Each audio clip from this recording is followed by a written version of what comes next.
Hello students, आइए आज हम लोग अगला टॉपिक पे बात करते हैं और वो टॉपिक का नाम है आपका संसद के कार्य एवं शक्तियाँ। हम लोग देखें कि इसमें जो है संसद में कितने सदस्य होते हैं, कितने जो है लोगों से मिलकर ये संसद का निर्माण हुआ। जैसे मान लीजिए संसद का 3 अंग होता है, समझा जाए तो कितने अंग होते हैं? 3 अंग। कौन कौन? राष्ट्रपति, आर से राष्ट्रपति समझिए, फिर एल से लोकसभा और एक आर एस से राज्यसभा। लोकसभा और राज्यसभा ये तीनों मिलकर के एक संसद का निर्माण करते हैं। तो चलिए हम लोग यहाँ तक बात कर चुके हैं। आइए आज हम लोग बात करेंगे संसद के कार्य एवं शक्तियाँ, अर्थात तो संसद में कौन कौन से कार्य होते हैं और उसका क्या क्या शक्तियाँ हैं, वो उसका पावर क्या है। ठीक है, तो आइए जानते हैं पहला कार्य है इसका विधायी कार्य। कौन सा कार्य? विधायी कार्य, मतलब कानून बनाने का कार्य। ठीक है, देखिए इसमें क्या है। संसद पूरे देश या देश के किसी भाग के लिए, संसद पूरे देश, मान लीजिए ये हमारा देश है, इस देश के पूरे देश में या देश के किसी एक भाग में, जैसे कोई राज्य है यहाँ पे, तो इस राज्य में है ना, भाग के लिए क्या करती है? कानून बनाती है। क्या बनाती है? कानून बनाती है। जैसे मान लीजिए पूरा देश है, लेकिन इस देश में ये वाला भाग, ये एक छत्तीसगढ़ का भाग है, अगर यहाँ के लिए भी कानून बनाने की अगर बात आ जाए तो यहाँ के लिए स्पेशल कानून भी बना सकती है। कौन? संसद। ठीक है, चलिए आगे। लेकिन वास्तव में कानून बनाने में अहम भूमिका मंत्रिपरिषद और नौकरशाहों कार्यपालिका की होती है।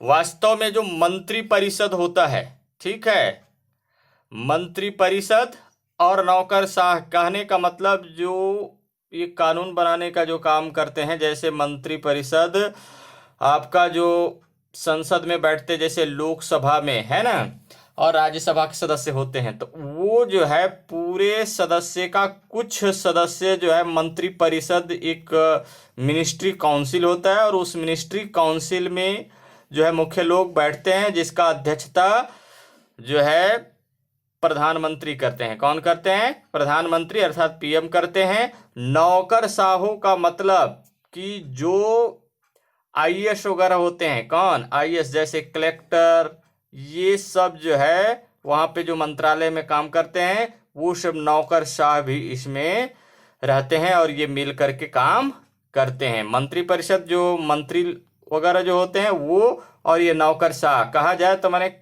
एक सिंपल सी बात कि मंत्री जो सांसद है वो, और नौकरशाह कहने का मतलब जो सचिव जैसे होते हैं, ये कहा जाए आईएएस कैटेगरी के होते हैं, पूरा आईएएस बनते हैं, आईएएस के बाद जाते हैं उसमें सचिव में।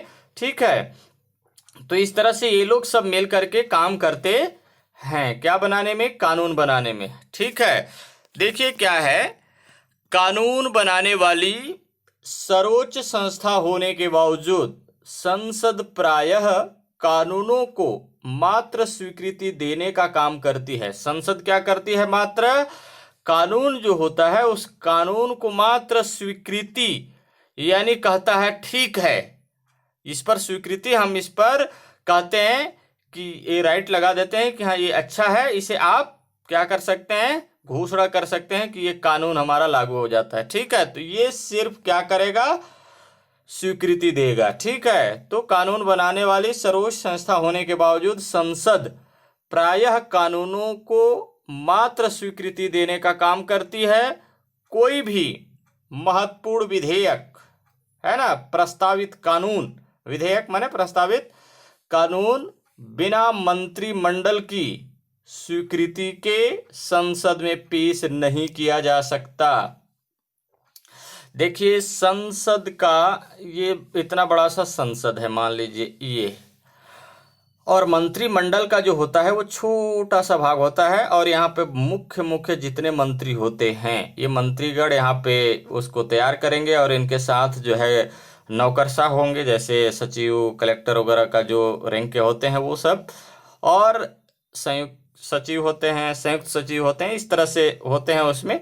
तो ये सब मिल करके एक कानून के लिए प्रस्ताव बनाएंगे, उसके बाद यहाँ संसद में पेश करेंगे, संसद में पेश करेंगे, इस पर बहस होगा, वो लोग स्वीकृति दे देंगे। उसके बाद ये कानून के रूप में जो है बनने के लिए तैयार हो जाएगा। उसके बाद चला जाएगा जो है राष्ट्रपति के पास साइन होने के लिए, और जैसे ही राष्ट्रपति सिग्नेचर कर देते हैं, जैसे ही राष्ट्रपति क्या कर देते हैं, ऐसे सिग्नेचर कर देते हैं, और सिग्नेचर करने के बाद समझ लीजिए वो बन जाएगा कानून।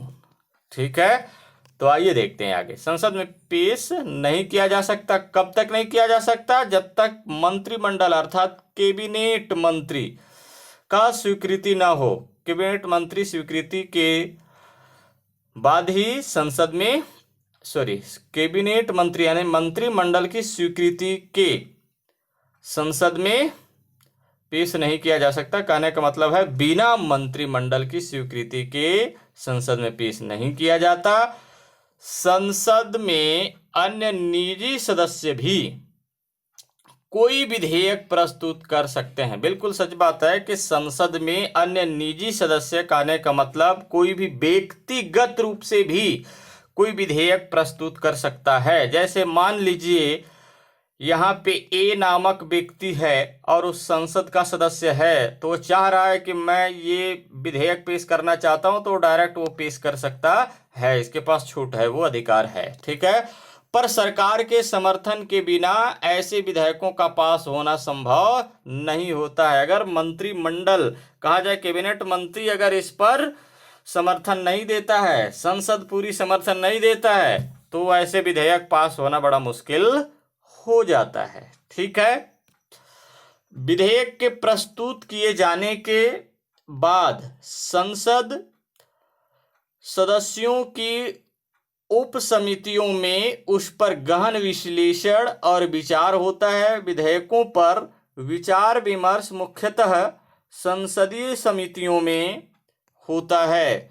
समिति की सिफारिशों को सदन को भेज दिया जाता है।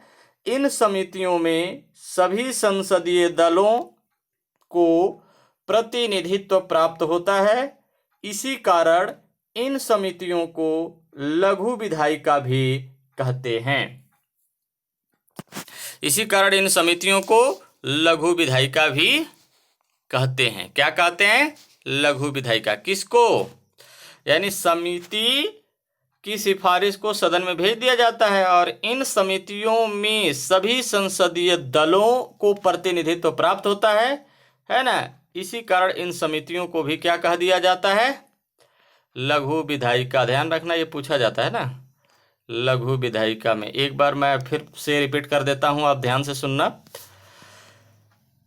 कि विधेयक के प्रस्तुत किए जाने के बाद, विधेयक प्रस्तुत किए जाने के बाद संसद सदस्यों की उप समितियों, ठीक है, उप समितियों में उस पर गहन विश्लेषण और विचार होता है।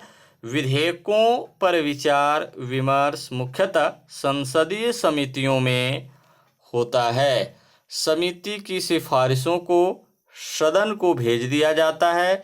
इन समितियों में सभी संसदीय दलों को प्रतिनिधित्व प्राप्त होता है। इसी कारण इन समितियों को लघु विधायिका भी कहते हैं। ठीक है, चलिए आगे। इसके बाद विधेयक दोनों सदनों में वाद विवाद के बाद पारित होकर स्वीकृति के लिए राष्ट्रपति के पास, दोनों सदनों में कहने का मतलब है राज्यसभा में भी और लोकसभा में भी, दोनों सदनों में वाद विवाद के बाद पारित अगर हो गया तो पारित होकर स्वीकृति के लिए कहाँ चला जाता है? राष्ट्रपति के पास जाता है। कहाँ जाता है? राष्ट्रपति के पास जाता है। अगर मंत्रिपरिषद के पास संसद में बहुमत है, मंत्रिपरिषद के पास संसद में बहुमत है, तो कानून पारित होना प्रायः निश्चित हो जाता है। बहुमत होने का मतलब क्या कह रहा है भाई, इसमें समझ में नहीं आ रहा हो आप लोग को, है ना। कहने का मतलब जैसे लोकसभा में और राज्यसभा में, ध्यान दीजिए अब यहाँ बिल्कुल एकदम लेमैन के भाषा में मैं समझा रहा हूँ कि जैसे ये लोकसभा में, टोटल लोकसभा में 550 लोग, 50 सदस्य हैं, और यहाँ 250 सदस्य हैं, इसे मान लेता हूँ। अब देखिए कि जितने सांसद इसमें हैं और इसमें हैं, ठीक है। अब ये तो सांसद, ये तो है नहीं कि एक पार्टी का है, पूरे अलग अलग पार्टी का इसमें सांसद भरे हुए हैं। लेकिन कोई भी अगर कानून हमें बनाना है, मान लीजिए ए नामक कानून बनाना है, इस कानून के लिए अगर यहाँ पे स्वीकृति दे रहे हैं 250 में 126 लोग अगर दे दिए तो यहाँ से तो पारित हो गया।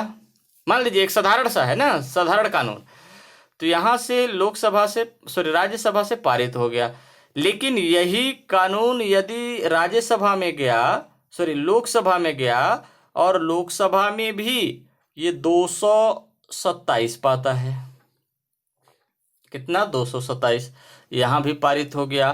तो जब दोनों जगह पारित हो गया, तो दोनों जगह पारित हो गया तो कहाँ चला जाएगा, राष्ट्रपति के पास, और राष्ट्रपति जी सिग्नेचर कर देंगे।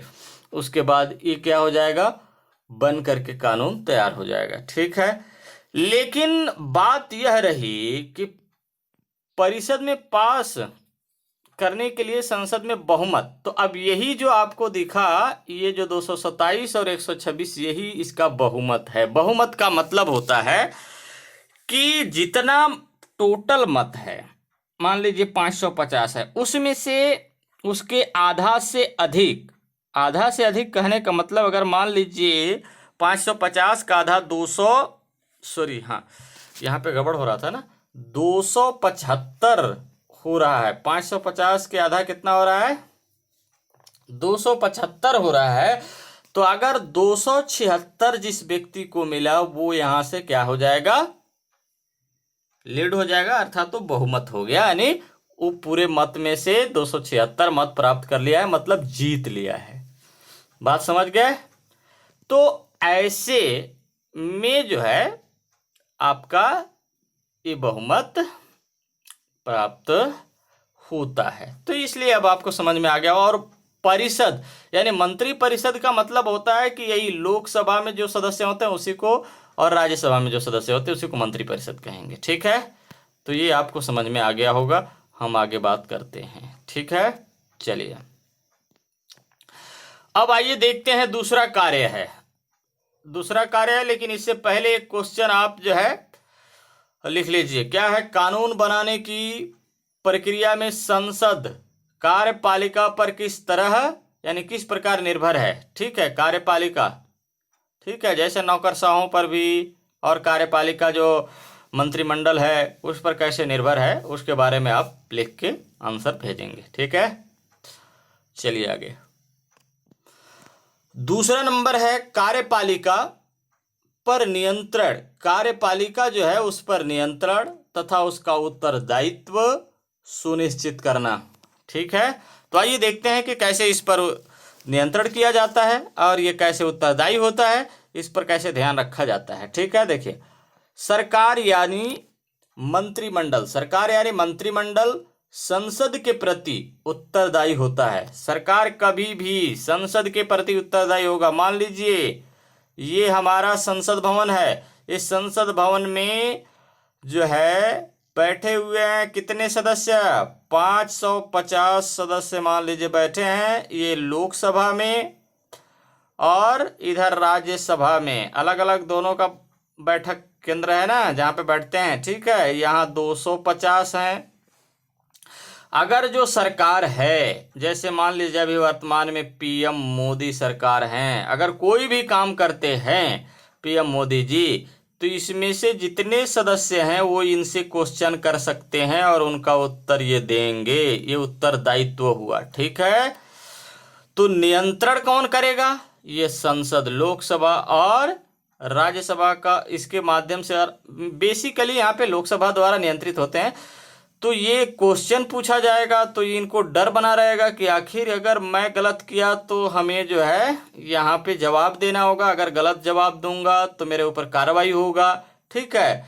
तो उसी प्रकार ये दोनों के प्रति क्या होता है, उत्तरदायी होता है। ठीक है, कोई भी काम बहुत सोच समझ के उचित काम किया जाता है। ऐसा नहीं है कि मन माना जैसा किया मन वैसा ही कर दिए, नो, ऐसा नहीं है। ये यहाँ से हम बैठे रहते हैं, हमको देखने में लगता है कि नहीं बहुत आसान काम है और सहज भी सरल भी है और जैसा मन करता है वैसा भी कर देंगे। कैसे कर सकते हो? यहाँ विपक्ष पार्टी भी बैठा हुआ है, क्वेश्चन कर देगा आप ऐसा क्यों कर सकते हैं पब्लिक के साथ। ये अगर ऐसा कर रहे हैं मतलब ये उचित नहीं है। और संसद भवन का आवाज पूरे देश में जाता है। ठीक है, तो कभी अगर आपको ये कभी क्या, अभी तो मोबाइल हाथ में रहता है आपका, लोकसभा टीवी या तो राज्यसभा टीवी, LS टीवी या RS टीवी, उस पर लिख देना यूट्यूब में और बेकायदे उसमें देखना कि किस तरह से बहस होता है। ठीक है, तो इस तरह से है, देखने का प्रयास करिए, है ना। तो आइए आगे देखते हैं। प्रायः सभी मंत्री, जितने भी उसमें मंत्री संसद सदस्य भी होते हैं, संसद सदस्य किसी भी मंत्री से यानी किसी भी मंत्री से उनके मंत्रालय से संबंधित सवाल कर सकते हैं और मंत्रियों का दायित्व है कि वे उसका उचित उत्तर दें। गलत उत्तर देने पर मंत्री को अपने पद से हटना पड़ सकता है। सोचो कितना बड़ा घटना हो सकता है। इसलिए सांसदों और विधायकों को जनप्रतिनिधियों के रूप में, यानी जनप्रतिनिधि मतलब समझ रहे हो ना, जनता के प्रतिनिधि हैं, जनता का विधायक हैं, ठीक है, के रूप में प्रभावी और निर्भीक रूप से काम करने की शक्ति और स्वतंत्रता है। उदाहरण के लिए सदन में कुछ भी कहने के बावजूद किसी सदस्य के विरुद्ध कोई कानूनी कार्रवाई नहीं की जा सकती है। अगर संसद में कोई भी विधायक कुछ भी कहा, विधायक या संसद, उस पर किसी तरह का कोई कार्रवाई नहीं होगा। इसे संसदीय विशेषाधिकार कहते हैं। क्वेश्चन आपसे पूछा जाएगा, संसदीय विशेषाधिकार किसे कहते हैं, आप बताइएगा। ठीक है, संसद में प्रश्न और टिप्पणी नीति निर्माण, कानून या नीति को लागू करते समय तथा लागू होने के बाद वाले अवस्था यानी किसी भी स्तर पर किया जा सकता है। ठीक है, ये आपका दूसरा कार्य रहा। उसके बाद थोड़ा सा इसमें और है, अगर सरकार के जवाब से सदन संतुष्ट न हो तो सदन सरकार के विरुद्ध अविश्वास प्रस्ताव पारित कर सकता, यानी कर सरकार को हटा सकती है। अब देखिए कहा जा रहा है कि अगर सदन में PM मोदी साहब यानी PM मोदी सरकार जी अगर जवाब देते हैं और सदन के व्यक्ति मतलब उस संसद में बैठे 550 व्यक्ति जो हैं अगर वो संतुष्ट नहीं होते हैं तो इनके लिए एक अविश्वास प्रस्ताव लाया जाएगा और इस प्रस्ताव में 2/3 बहुमत से, कितने 2/3 यानी 66-67% मत से, जितने उपस्थित हैं उसका 66-67% मत से अगर उसमें मत दे दिए यानी वोट डाल दिए तो प्रधानमंत्री जी आपके क्या हो जाएंगे,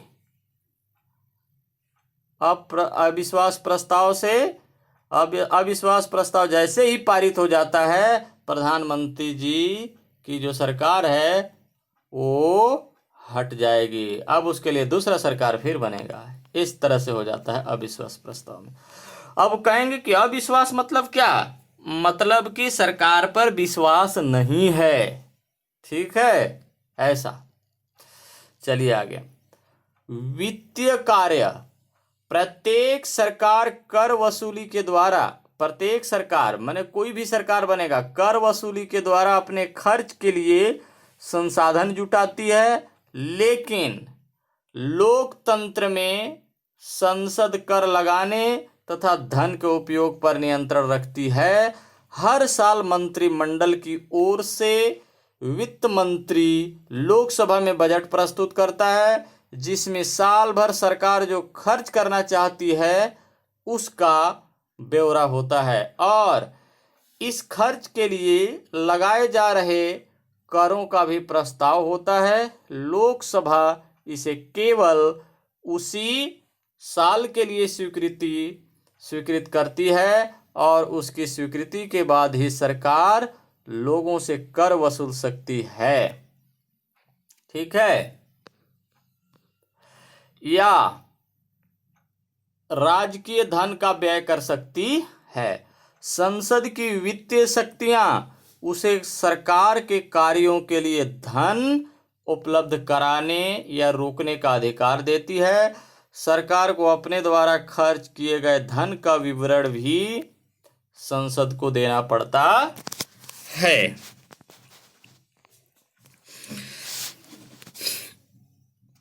बहस का मंच। संसद देश में वाद विवाद का सर्वोच्च मत है। विचार विमर्श करने की उसकी शक्ति पर कोई अंकुश नहीं है। सदस्यों को किसी भी विषय पर निर्भीकता से यानी बिना भय से बोलने की स्वतंत्रता है। इससे संसद राष्ट्र के समक्ष आने वाले किसी एक या हर मुद्दे का विश्लेषण कर पाती है। संसदीय चर्चा गोपनीय नहीं, संसद में जो चर्चा होता है वो गोपनीय नहीं होती है और टीवी और पत्रिकाओं के माध्यम से पूरे देश तक पहुंचती है, जिससे पूरे देश के लोग इन बातों को जान सकें कि संसद में क्या बात हुआ। ठीक है। उसके बाद आपका अगला है 5वां नंबर, संविधान संशोधन संबंधी कार्य। यानी संसद के पास संविधान में संशोधन करने की शक्ति है। किसके पास है? आपसे पूछा जाएगा क्वेश्चन कि संसद के पास संविधान में संशोधन करने की शक्ति किसके पास है? वैसे नहीं क्वेश्चन पूछेगा। क्वेश्चन ये पूछेगा संविधान में संशोधन करने की शक्ति किसके पास है, तो आप साफ साफ बताएं संसद के पास है। ठीक है। संसद के दोनों सदनों की संवैधानिक शक्तियां एक समान है। दोनों राज्यसभा या लोकसभा दोनों का संवैधानिक यानी संविधान द्वारा जो मिला हुआ है वो शक्ति एक समान है। ठीक है।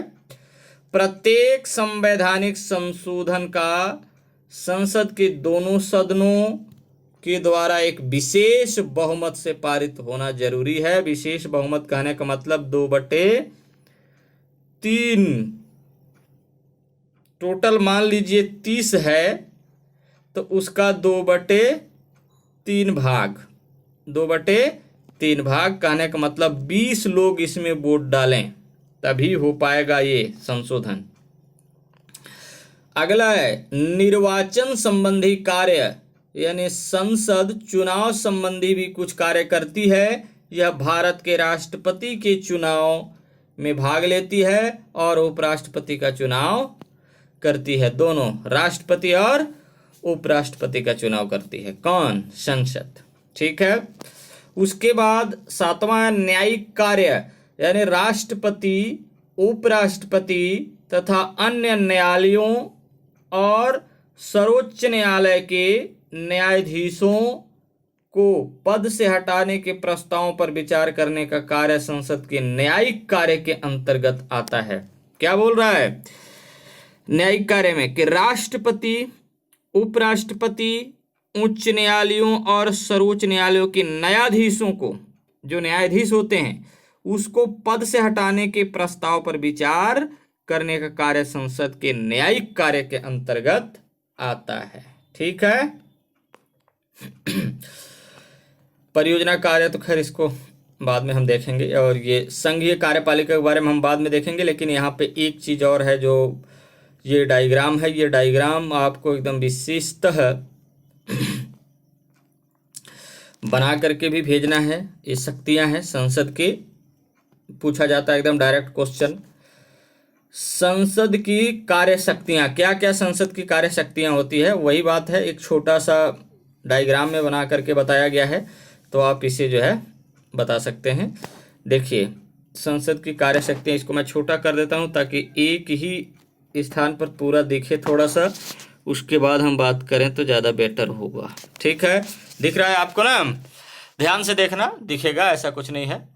चलिए इसमें पहला देखिए, यहाँ पे लिखा हुआ है आपका, ये जो बीच वाला जो गोला है, ए वाला जो गोला, इसमें लिखा हुआ है संसद के कार्य एवं शक्तियां। अब संसद के कार्य एवं शक्तियां में क्या क्या है, देखिए पहला ये कार्य विधायी कार्य, विधायी कार्य कर सकता है, तो विधायी कार्य के लिए क्या क्या कर सकता है, कानून निर्माण करना और संविधान का संशोधन करना, ये इसका विधायी कार्य के अंतर्गत आएगा, ये इसके अंतर्गत आएगा। ठीक है, उसके बाद वित्तीय शक्तियां, यानी बजट की स्वीकृति देने का भी काम किसका है, संसद का है। कभी भी पूछेगा आपसे कि बजट का स्वीकृति देने का काम किसका है, संसद को या वित्त मंत्री को या प्रधानमंत्री को या राष्ट्रपति को, तो आप कुछ मत कहिए, साफ से कहिए संसद को। किसको है, संसद को। उसके बाद प्रशासनिक कार्य में प्रशासनिक शक्तियां, ये प्रशासनिक शक्तियां ये है इसके लिए, तो इसमें सबसे बात बोला है कि कार्यपालिका पर नियंत्रण करना, कार्यपालिका पर नियंत्रण करने का काम कौन करता है, संसद।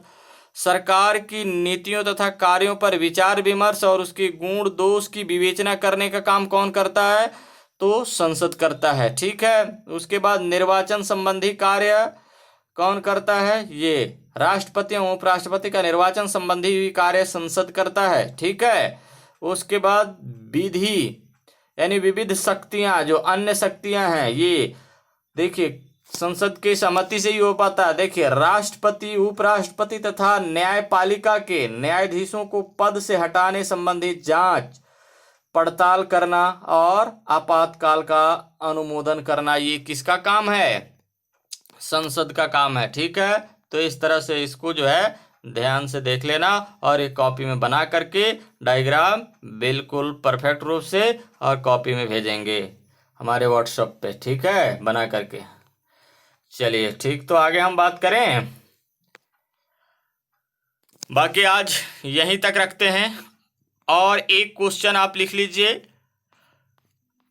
संसद के कार्य एवं शक्तियां कौन कौन से हैं, विस्तृत वर्णन कीजिए। विस्तृत वर्णन मैं बोला हूं, विस्तृत वर्णन कीजिए, क्योंकि ये 6 नंबर का सवाल है और पूछा ही जाएगा पेपर में, एकदम ध्यान रखना, यहां से क्वेश्चन छूटने वाला नहीं है। संसद मतलब बहुत बड़ा कार्य। ठीक है, तो चलिए बस आज यहीं तक, बाकी अगले दिन हम फिर बात करेंगे, फिर मुलाकात होगा।